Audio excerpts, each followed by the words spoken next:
नुमान, वैसे आपको पता है इस ड्रामे के जितने कैरेक्टर हैं वो अपना जेंडर भूल गए हैं। हाँ? क्यों, क्या हुआ? आप यहाँ पर देखें, असद कहते इस वक्त मैं किसी से बात नहीं करना चाहती। असद मेरी बात। अनीज़े प्लीज मेरे पीछे मत आओ तुम। मैं अभी किसी से कोई बात नहीं करना चाहती। मैं अभी किसी से कोई बात नहीं करना चाहती। इस वक्त मैं किसी से बात करना नहीं चाहती।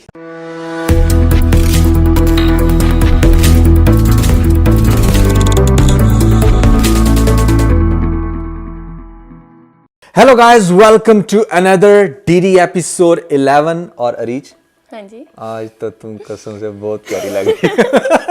नजर लग जानी है गाइस, जरा देख के बताएं, प्यारी लग रही है। माशाल्लाह बोलते हैं। माशाल्लाह माशाल्लाह, सुभान अल्लाह। बस अरीज, इतना भी नहीं। आज जरा व्यूअर्स को बताओ कि किस किस ड्रामों के ऊपर हमने डिस्कशन करनी है।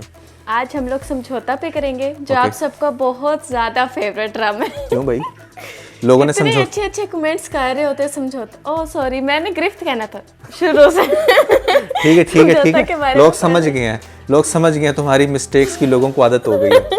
अच्छा, तो पहले नंबर पे क्या है जी? गिरफ्त है हमारे पास। सेकंड नंबर पे हमारे पास समझौता है। सेकंड नंबर पे समझौता है और थर्ड पे फिर फर्क है। फर्क। ओके, फर्क मेरे बन जाओ और उसके बाद है तेरे बिना मैं नहीं। तेरे बिना मैं नहीं, यानी कि जो भी नया ड्रामा आया वो मेरे बन जाओ। मेरे बन जाओ, एक नया ड्रामा ऐड किया हम लोग। ओके ओके, सो काला डोरिया को हमने आग लगा दी। इस बिल्कुल ही बकवास एपिसोड था आज का। तो अच्छा, बिल्कुल तो उन्होंने काला डोरिया का पर ही गुजार दिया, तो कुछ खास नहीं अगर था। हम वन लाइनर में उसका रिव्यू दें, बकवास एपिसोड्स, बस दैट्स इट। फजूल। ठीक है, तो स्टार्टिंग फ्रॉम आज इसके दिमाग में ना समझौता चढ़ा हुआ है। समझौता नहीं भाई, मैं अभी उसी के बारे में पढ़े थे ना, गिरफ्त। अच्छा अच्छा, गिरफ्त के बारे में। सो गिरफ्त इसका बहुत मोस्ट फेवरेट है, इसलिए ये हमेशा उसको सबसे पहले रखती हूं, सबसे पहले उसको डिस्कस करती है। सो गिरफ्त के अंदर क्या आजकल जो है वाकयात हो रहे हैं जो बड़े इंटरेस्टिंग हैं। वाकयात? रूही तो चोर भी निकली। अच्छा, रूही ने चोरी करवा लिया घर में। अच्छा जी बिल्कुल, अच्छी खासी चोरी करवाती है। मुराद को शक भी है उस पर। अच्छा, लेकिन बेचारा मुराद, वही हमारा मासूम मुराद जिसको कुछ खबर ही नहीं है, पता नहीं किस दुनिया में जीता है, उसे इतना नहीं हुआ जाके तुझे इतना जो उस पर यकीन है कि उसी ने चोरी किया, तो जाकर पुलिस को बता, उसका मोबाइल ट्रैक करवा। लेकिन नहीं, वो बेचारा बातों में आकर उसने जी रिपोर्ट ही वापस ले ली। अच्छा, मुराद ने ना फ्रॉम ऑल अलोंग ही done a lot of stupidities, ठीक है, जिसमें भाई पहले तो वो फजूल का ट्रैप हो रहा है, फजूल का ब्लैकमेल हो रहा है। इट्स वेरी ऑब्वियस कि अगर आपने कोई कंफर्मेशन लेनी है, if you really have done something bad, तो आप उसका डीएनए टेस्ट कराओ। उसने नहीं करवाया। अच्छा, अब चोरी हो गई है तो फ़ोन को टैप करवाया जा सकता था, सॉरी, फ़ोन की लोकेशन चेक की जा सकती थी, या उसको थोड़ा सा कॉल्स आ रही हैं उसके मोबाइल पे, कॉल्स का रिकॉर्ड, सॉरी, हम लोग पता करवा सकते हैं। कॉल्स का रिकॉर्ड निकलवाया जा सकता था, क्योंकि पुलिस के पास तो काफ़ी रिसोर्सेज होते हैं, वो लोग चेक कर लेते हैं और उसको शक भी है। तो अच्छा, एक चीज़ देखने में आई है, उससे ये चीज़ तो क्लियर हो गई ना लेटेस्ट एपिसोड में कि हाँ ये रूही थी, तो बावजूद इसके उसने तो जाकर अपनी वो कंप्लेन वापस ले ली। क्योंकि अच्छा, नॉर्मली वो ना, अपने पंजाबी की एग्जांपल सुनी होगी कि फलाना फलाने का काना हो गया, ठीक है, और मोस्ट केसेस में, ठीक है, गर्ल्स होती हैं। और यहाँ पर हमारा यहाँ यहाँ पर जो हमारा कामड़ान है ना, कामड़ान ही है ना नाम इसका? नहीं, क्या कामरान नहीं है, क्या नाम है? मुराद मुराद काना है रूही का। वो जो हर बात में आ जाता है, हर बात में आ जाता है। निशा की नहीं मानता जितनी रूही की बातें मानता है। मतलब राइटर की मुझे हैरानगी होती है, क्या सोच के ड्रामा लिखा है? उसने क्या सोचा था, उसके माइंड में क्या चल रहा था कि भाई मतलब उसने इतना ज्यादा रूही को स्ट्रॉन्ग दिखा दिया, बाकी सारी दुनिया ही स्टूपिड है, एक फजूल का बेवकूफ बनता जा रहा है। राइटर यहाँ पे डायरेक्टर बहुत फजूल काम कर रहा है। मिनट में उन लोगों के रूम्स चेंज कर देता है। सुबह को कोई और रूम दिखा रहे हैं, नेक्स्ट सीन में कोई और रूम दिखा देते हैं, रूम चेंज। अच्छा जी, चलें गाइस, पहले देखते हैं ना कितने इन्होंने रूम चेंज। अच्छा, ये तो हो गया रूम, ये तो मैं भी देखता आ रहा हूँ, बिल्कुल ये इसका रूम है। यहाँ पर मुराद का, निशा का यही रूम दिखाया जाता है। और तुम कौन सा कह रही हो? अब ये देखें आप इधर, ये तो बिल्कुल कितना छोटा सा अजीब सा इन्हें रूम दे दिया। ये मुझे लगता है कि वो जिस रूम में पहले वो शूटिंग कर रहे होंगे ना, उस घर का रेंट नहीं होगा इनके पास, तो इन्होंने ना थोड़ा सा दरमियान में सस्ते में काम कर लिया। अनीशा इन्होंने रूही का भी चेंज कर दिया। अच्छा, कई दफा इन्होंने रूही का रूम चेंज करते हैं। अच्छा, रूही का तो रूम के अंदर जो सोफा है वो भी इन्होंने चेंज कर दिया। अच्छा, रात को स्किन कलर का होता है, सुबह उठ के ब्लू कलर का हो जाता है वो। अच्छा, उसके भी कपड़े चेंज होते हैं, किसी के बैग की तरह, किसी की चीजों की तरह। अच्छा, एक तो चीज है ना कि ठीक है भाई, आपकी लेट्स से कि आप शूटिंग कर रहे थे पहले किसी और घर में, तो फिर आपको दिखाएगा चलो घर ही चेंज हो गया होगा घर नहीं फॉर एनी बने रीजन, लेकिन वो वापस उसी घर में भी तो आए उसी थे, घर में ही यानी आ कि वो जाते रिवर्ट भी तो हो रहे हैं ना, सिर्फ रूम चेंज होते हुए दिखाते हैं, घर वही है, घर वही है, कुछ समझ नहीं सो आती। It's a big big mistake. फिर रूम का फर्नीचर भी चेंज होते हुए दिखाते हैं कि सुबह को अगर सोफा ब्लू है तो रात को स्किन कैसे हो और गया। बहुत सारे लोग ना मुख्तलिफ कलर्स। कह रहे होते हैं कि यार मुझे इवन के एक एक्ट्रेस भी है, मैं उसका नाम मेंशन नहीं करना चाहूँगा, उसने कहा कि बहुत केसेस में ऐसा होता है कि कंटिन्यूटी का जो है ना वो ख्याल नहीं रखा जाता, और एक्ट्रेस जब नेक्स्ट डे आती है तो उसको पता ही नहीं होता कि उसने लास्ट टाइम कौन सा मतलब कोई गैजेट पकड़ा हुआ था, या जैसे बैग है फॉर एग्जांपल उसके पास बैग कौन सा था। तो आई थिंक ये असिस्टेंट डायरेक्टर की जो है ना रिस्पॉन्सिबिलिटी है कि वो इन चीज़ों को देखे, राइट डाउन करे कि अच्छा इस कैरेक्टर को हमने यहाँ पर लाकर एंड किया था और अब इसने यहाँ से ही कंटिन्यू करना है। तो असिस्टेंट डायरेक्टर का मेरे ख्याल से शायद यही काम होता है। तो ये एक बहुत ही बड़ा लैक आ रहा है हमारे इस ड्रामे के अंदर, बल्कि ओवरऑल जितने भी ड्रामे चल रहे हैं सब में ये चीज़ें देखने को मिल रही हैं। अच्छा नुमान, आप ये बताएं, मुराद तो बेवकूफ़ था ही था, अब ये जो मुराद का भाई आया है, आप इसको देखें कितना डैशिंग हैंडसम है ये, ठीक है, और अमेरिका से आया है, पढ़ा लिखा बंदा है ये, और ये एक मेड के ऊपर पागल हो गया है। मेड भी वो जो एक बच्चे की माँ है, शादीशुदा, तलाक याफ्ता है, दीवाना हुआ फिर रहा है उसके पता पीछे ये क्या, बंदा। देखें ये बात मैं आपको एक बात बताऊं, एक बात तो आपको माननी पड़ेगी कि रूही है प्यारी, ठीक है, मुझे तो जहर लग रही है इस ड्रामे में। तुम्हें जहर लगेगी, मुझे बिल्कुल लेकिन अच्छी नहीं लग देखें रूही प्यारी है और उसके हुस्न पे फिदा हो रहा है, जो भी हो रहा है ना, वो पहले दर्जी भी था, वो भी उसके हुस्न पे फिदा हो गया, उसकी बड़ी बड़ी आंखें और जिस तरह से जो बालों में छुपी रहती हैं वो वाली बड़ी बड़ी आंखें, जो उसका गेटअप दिखाया ना वो बड़ा इंटरेस्टिंग है। सो बट या आई टोटली अंडरस्टैंड कि एक लड़का जो इतनी अच्छी पर्सनालिटी रखता हो, अच्छे फैमिली बैकग्राउंड के साथ, अमेरिका से पढ़ के आया हो, वो इतनी जल्दी एटलीस्ट किसी मेड पे तो फ्लैट नहीं होने वाला।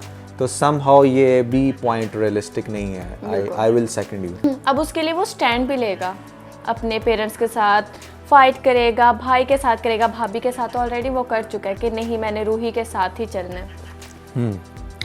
तो ये भी मुझे बहुत ज़्यादा फजूल लग रहा है कि इतना इसका नहीं बनता। तो नेक्स्ट ड्रामा हमारे पास है समझौता। अच्छा नुमान, आप मुझे एक बात बताएं कि हम लोग इस चीज़ को अंडरस्टैंड करते हैं कि ड्रामों में हम लोगों ने इस तरह का सीन नहीं दिखाना होता कि जहाँ पर कोई किसी को मार रहा होता है। अगर हम लोग वो सीन दिखा भी रहे हैं किसी भी रीज़न में, तो हम वो प्रॉपर सीन तो दिखाएं कि किसी को रियलिस्टिक मैनर्स में दिखाएं कि वो उसको लग रहा है तो किस तरह लग रहा है, लग भी रहा है मतलब आराम से ही मार दे, बिल्कुल आराम से, मतलब अगर किसी ने स्लैब मारा, जैसे मैं स्लैब मारा, मतलब ऐसे करके यहाँ पे लगा स्टॉप कर, जैसे हमने एक वीडियो में मारा हमने मारा है उसमें, लेकिन उसमें क्या किया मैंने ऐसे तेजी से लाके यहाँ पे जाके स्टॉप कर दिया, ठीक है, लेकिन दिखा तो दिया ना कि लगे। अब ड्रामा पता क्या हो रहा होता है, बस दूर और से वो पता चल रहा होता है। वो जो सीन था मेरे ख्याल से हार्ट अटैक वाला, आप वो दिखाएं खुद। अब इस सीन में आप गौर से देखें, अब ये बंदा इसको मार रहा है, अरे भाई थोड़ा सा तो दिखाओ, नहीं वो रियल में नहीं लगने लगी, उसको मर नहीं जाएगा वो, थोड़ा सा हल्का सा उसको मार दो, कुछ भी नहीं होगा। सो ड्रामों के अंदर ये रियलिज्म ऐड करना बहुत ज़रूरी है। हम एंटरटेनमेंट इंडस्ट्री को जब डिस्कस कर रहे होते हैं तो हमें इस चीज़ पे ऊपर गौर करना चाहिए कि दुनिया कहाँ पहुँच गई है, और हम अभी भी वही पुराने टैक्टिक्स के ऊपर चल रहे हैं। और अभी भी हम उधर ही हैं, और हमारी जो डॉक्टर हैं वो मियाँ बीवी को बाप बेटी बना देती हैं। मियाँ बीवी को बाप बेटी बना देती हैं, अच्छा, बिल्कुल।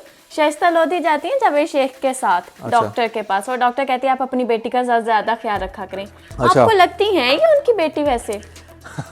अच्छा डॉक्टर ना, पहली तो बात ये है कि प्रोफेशनलिज्म इस चीज़ का नाम है कि आप कभी भी खुद से ये अज्यूम मत कर लें कि अच्छा ये हस्बैंड वाइफ हैं, ये बहन भाई हैं, या ये बाप बेटी हैं। अरे भाई who the hell are you? आप डॉक्टर हो ना, तो आप पूछ लो अगर आपको कोई चीज़ नहीं पता। एक इंतहाई स्टूपिड सीन दिखाया गया जहाँ पर डॉक्टर ने खुद से ही कह दिया आपको अपनी बेटी का ख्याल रखना चाहिए। और भाई पहले तुझे इल्हाम हो गया था कि ये उसकी बेटी है, तू पहले कंफर्म तो कर ले, आप उससे रिलेशन पूछ लो। आजकल तो मतलब 60 साल का आदमी और उसकी 18 साल की बीवी भी होती है, तो it doesn't matter. I totally understand ethics में नहीं है, लेकिन आपने पूछना होता है। आपको प्रोफेशनलिज्म में ये चीज़ सिखाई जाती है कि आप खुद से कुछ भी अज्यूम मत कर लें। लेकिन नुमान आपको नहीं पता, जावेद शेख ने इस बात का इतना सदमा लिया ना, इतना सदमा उन्होंने इस बात का लिया कि नेक्स्ट सीन में वो पता क्या कहते हैं, उन्होंने कहना होता है अलीज़े की मम्मा, वो कहते हैं फरा की मम्मा क्या सोचेंगी हमारे बारे में। वो नाम नहीं भूल गए कि मेरी बहू का असल में नाम क्या है। अगर हमारे जावेद शेख को इतना ही दुख हो गया है तो वो उसको बीवी बना के लाते ना, वो उसको अपनी बेटी बना के ले आते। हाँ मैं तुम्हारे सर पे हाथ रखता हूँ, तुम आज से मेरी मुंह बोली बेटी हो। कम भावें वो ही कर दी, ख्याल रखती सारा कुछ जो भी कर रही है। लेकिन ठीक है? जावेद शेख इतनी अच्छे से रिकवर नहीं ना करते जितने अच्छे से अब किया है। नहीं वो क्या कर रात को स्पेशल काम करती दबाती थोड़ा सा उसको, वो जिससे जावेद शेख से हमें पूछना पड़ेगा। ठीक है। नुमान वैसे आपको पता है इस ड्रामे के जितने कैरेक्टर हैं वो अपना जेंडर भूल गए हैं। हाँ? क्यों क्या हुआ? आप यहाँ पर देखें, असद कहते हैं इस वक्त मैं किसी से बात नहीं करना चाहती।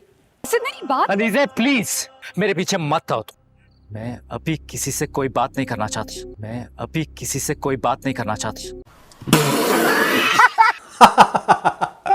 इस वक्त मैं किसी से बात करना नहीं चाहती। मैं करना चाहता कहूंगी। हाँ तुम करना मैं चाहता। इस वक्त किसी से बात नहीं करना चाहती।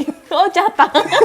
फिर तुम्हारी जेंडर अभी ठीक है, इसलिए मेरा gender ठीक है, तुमसे असद का चाहकर बहुत भी खराब है। तुमसे चाहकर भी मिस्टेक नहीं हो पा रही। अच्छा नुमान, आपके लिए एक पहेली है। बूझो, मैं ठीक तो है। पहेलियां बूझने में वैसे ही बड़ा एक्सपर्ट हूँ। ठीक है, आप यहाँ बूझ सकते हो या नहीं, अब देखती हूँ मैं। इस ड्रामे में एक कैरेक्टर ऐसा है जिसके कान पीके के जैसे हैं। ऐसा है यानी कि ऐसा है या ऐसी है, कुछ भी हो सकता है, मेल या फीमेल। बस यहीं से मैंने अंदाजा लगा लिया, गो फीमेल है, क्योंकि तुमने दोबारा से उसको प्रॉप किया। सो बिल्कुल असद की जो खाला है ना, असद की जो खाला, असद की फुप्पो, सॉरी यार, ये खाला फुप्पो चाची ताई मम्मी का हिसाब ना मुझे आज तक नहीं आया।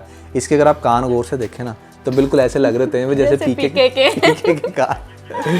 तो अब ड्रामा हमारे पास है तेरे बिना मैं नहीं। अच्छा नुमान, वैसे मुझे लगता है कि ये जो सोनिया हुश्तियन, सोनिया हुश्तियन, अच्छा कोई बात नहीं ना, अब ये काट देना। सोनिया हुसैन, अरे हाँ बोलो। जी, ये जो सोनिया हुसैन है ये कुछ ज्यादा मटेरियलिस्टिक नहीं है।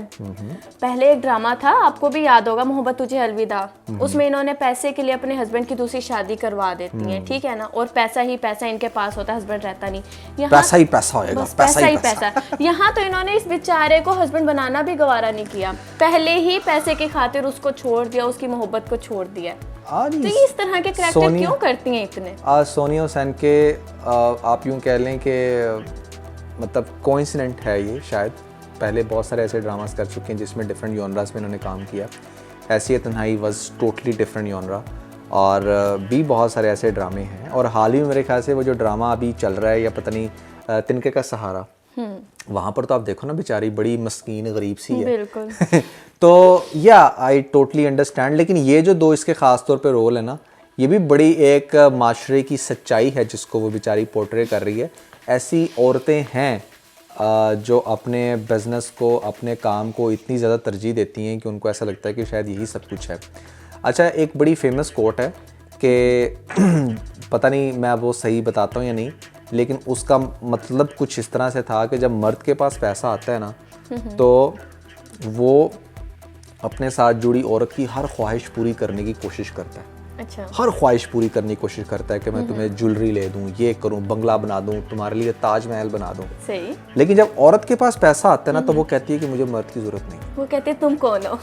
सीरियसली ये रियलिटी में तो मैं ये कौन? बहुत ज्यादा देखा गया है कि जब औरत के पास पैसा है ना तो औरत कहती है कि मुझे I don't need any man, मतलब मैं खुद से सर्वाइव कर सकती हूँ, मैं ये मैं वो। रियलिटी ग्राउंड में ऐसा बहुत ज़्यादा देखा गया है। मैं पॉइंट आउट नहीं कर रहा उन फीमेल्स को जो अपने हस्बैंड्स को या घर वालों को सपोर्ट कर रही हैं, लेकिन मेजॉरिटी केसेस में ऐसा देखा गया है, स्पेशली जो लड़कियां मॉडर्न मेंटालिटी की हैं। ठीक है, सो मैं हमेशा इस ड्रामे के जब भी इसके ऊपर अपना फीडबैक दे रहा तो एक ही बात कहता हूँ कि family is way much important than any other thing. तो इसलिए आपको अपनी फैमिली को सबसे पहले प्रायोरिटी देनी चाहिए। अब यहाँ पर भी आप ड्रामे में देख लेना कि जैसे प्रमोशन और इंक्रीमेंट को ये बड़ा इस तरह से बयान कर रही है कि जैसे शायद इसके इर्द गिर्द के लोग बड़ा इंप्रेस होंगे। हाँ, लोग इंप्रेस होते हैं अगर आप अपनी फैमिली वैल्यूज़ का ख्याल रखो, अगर आप अपने हस्बैंड के साथ चलो, अगर आप अपने बाकी रिश्तों का ख्याल करोगे तो ये आपकी प्रमोशन, ये आपके इंक्रीमेंट्स, ये आपकी अचीवमेंट्स, ये डेफिनेटली ये किन लोगों ने अप्रिशिएट करनी है। अच्छा, लेट्स से कि आज हमारी ये जो नूर का कैरेक्टर है इसके पास बहुत बड़ा बंगला, गाड़ी, सब कुछ आ जाता है। अरे भैया, आपको आपके पैसे को, आपके अचीवमेंट्स को अगर कोई अप्रिशिएट करने वाला ही नहीं होगा तो क्या फ़ायदा आपकी ऐसी दौलत का? बिल्कुल कोई फायदा नहीं है। ये ना, इसकी मैं एग्जांपल आपको ऐसे देता हूँ कि मेरा एक दोस्त है, वो यूएस में है, तो वो मुझे कहता है यार मैंने यहाँ पर लैंड क्रूज़र रखी हुई है और literally nobody give a shit कि तुमने क्या रखा हुआ है, ठीक है, क्योंकि यहाँ पर हर दूसरे बंदे पास लैंड क्रूज़र है। लेकिन मैं पाकिस्तान में आके मैं हैरान गाड़ी भी लेता हूँ ना तो मैं बहुत ज़्यादा अपने आप को ना जैसे चौधरी समझता हूँ कि हर बंदा मुझे कह रहा होता है कि वाह यार तू गड्डी रख ली है। तो दैट मीन्स कि वहाँ पर चूंकि हर बंदे का पैसा है या कोई बंदा आपकी केयर नहीं कर रहा देखेगा तो उसे लैंड क्रूजर का भी मज़ा नहीं आ रहा, लेकिन यहाँ पर उसको मेहरान गाड़ी रखने का मज़ा आ रहा है। क्यों?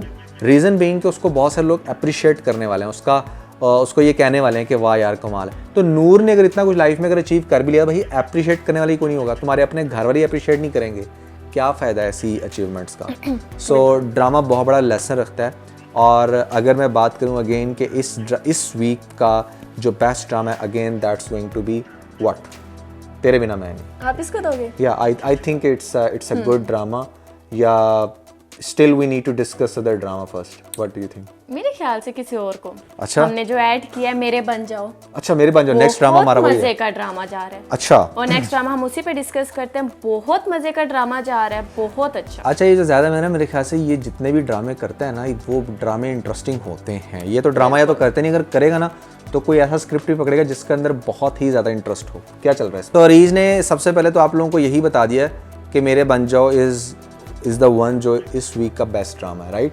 बिल्कुल, क्योंकि ये जो ड्रामा है ना नुमान, ये मेरे ख्याल से हर लड़की को देखना चाहिए। अच्छा, क्योंकि ये लोग रियलिटी को शो करवा रहे हैं कि आजकल के दौर में हो क्या रहा है, कि जो आप लोग रिलेशन में आते हो, किसी भी रिलेशन में, तो वो उसको लेकर कैसे चलते हैं, उसमें क्या कुछ होता है और किस तरह से लड़कियां फिर जो हैं ब्लैकमेल होती हैं, परेशानियों का सामना करती हैं, वो सब कुछ इस ड्रामे में बहुत ओपनली दिखाया जा रहा तो है। इसमें क्या ज़्यादा मेरे को जो कैरेक्टर है वो क्या नेगेटिव कैरेक्टर है? वो वाला है, इश्क ज़हे नसीब हाँ वाला, जी है वही ना? वाला, हाँ जी। वो क्या है? ये जो ज़ैद अहमद है ना, ये हमारी किंजा को बहुत ज़्यादा इसमें हेल्प कर रहे हैं, उसको अच्छे अच्छे मशवरे देते हैं, लेकिन जिन पर किंजा हाशमी बिल्कुल भी अमल नहीं कर रही। अच्छा साथ ही नुमान, ये ज़ैद अहमद ने अपनी नोज़ के साथ क्या करवाया? इतनी ज़्यादा शार्प, इन्होंने कोई सर्जरी करवाई है? नहीं, आई थिंक मे बी कोई बहुत ऐसा ज़्यादा शार्प लग रही है, किंजा हाशमी से ज़्यादा शार्प इनकी कोई नोज़ लग स्पेसिफिक रही है। मेकअप हो सकता है या सर्जरी भी हो सकती है। आजकल तो बड़ी बड़ी तरह की सर्जरीज आ रही हैं, तो मे बी कुछ ऐसा करवाया हो। मैंने असल में ये ड्रामा गौर से देखा नहीं है, बट मे बी जब मैं एडिटिंग कर रहा हूँ तब मैं गौर से बिल्कुल आप देखूँगा। गौर से देखिएगा।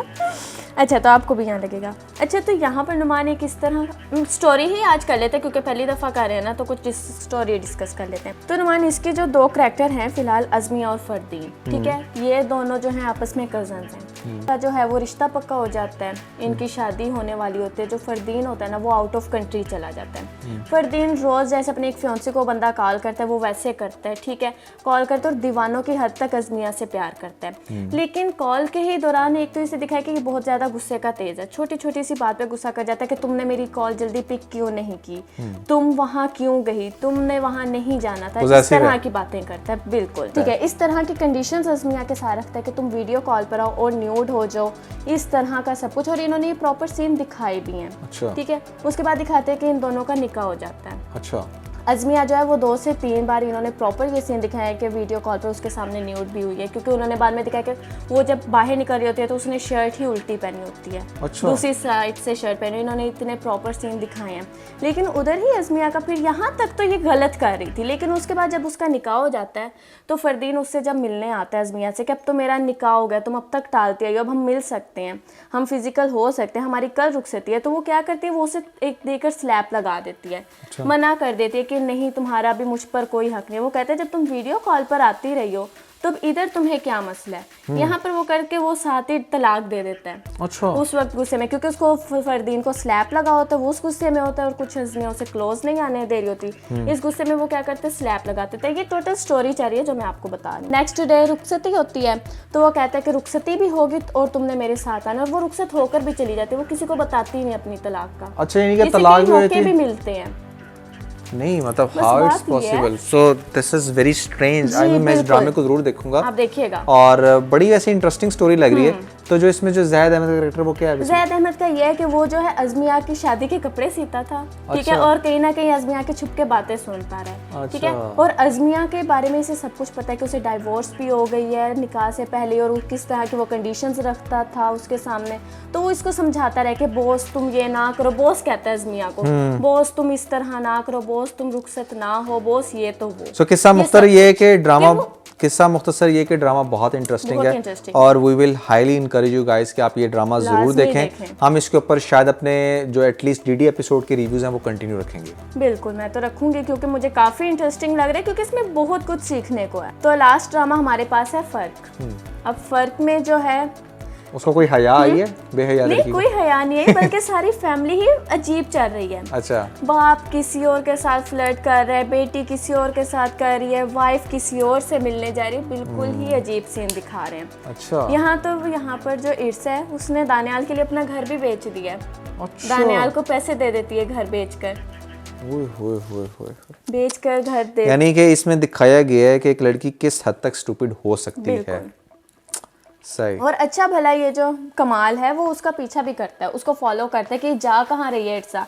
लेकिन वो पुराने घर जब अपने जाते हैं तो वहाँ से वो कहते हैं नहीं मैं गलत कर रहा हूँ, मुझे इसका पीछा नहीं करना चाहिए। वो भाई तो आगे तो जाकर देख, क्या पता वहाँ पर उसने दानियाल को बुलाया हो। खैर यहाँ पर नुमान एक बहुत ही मेजर मुझे इधर मिस्टेक लगी, और यहाँ पर मेकअप की मिस्टेक है। अच्छा, जब इर्सा जो है वो कार में बैठी होती है तो उसका प्रॉपर मेकअप होता है, शार्प लिपस्टिक लगाई हुई है, नेल पेंट लगाया हुआ है उसने, ठीक है। जैसे घर के अंदर आती है बिल्कुल नो मेकअप लुक, कोई मेकअप नहीं। कोई साथ होता तो नहीं है उसके? हैं? कोई साथ तो नहीं था?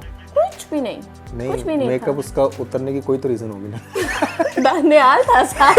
तो बस समझ जाओ फिर। तो नेल पेंट भी तो नेल पेंट कहाँ भाई गई देखो, उसकी? अगर आपका मेकअप नहीं होगा और नेल पेंट लगा होगा तो बुरा लगेगा ना। तो नेल पेंट उसने फिर खुद उतार लिया। बिल्कुल सोचने वाली बात है, कार में वो दोनों थे, घर आते और मेकअप नहीं। हाँ, सही है। तो यहाँ पर इनकी ये मिस्टेक थी। Okay guys, so that's everything about the DD episode 11। I hope कि आप लोगों ने एंजॉय किया होगा, और हमने जो नया ड्रामा ऐड किया वो बहुत इंटरेस्टिंग है, और ड्रामा ऑफ द वीक भी वही है, मेरे बन जाओ। इसके अलावा अगर अरीज हम डिस्कस करना चाहें कि एक्टर या एक्ट्रेस ऑफ द वीक, तो उसमें आप किसको रिवॉर्ड देंगे?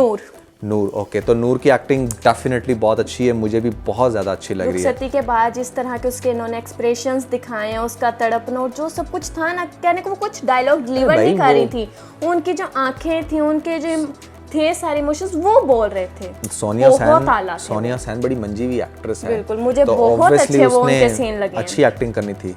सो गाइस, कैसा लगा आपको डीडी एपिसोड 11? क्या कैसी लगी आपको डीडी एपिसोड 11? कमेंट सेक्शन में जरूर बताइएगा। इसके साथ अपना बहुत सारा ख्याल रखें। Bye bye.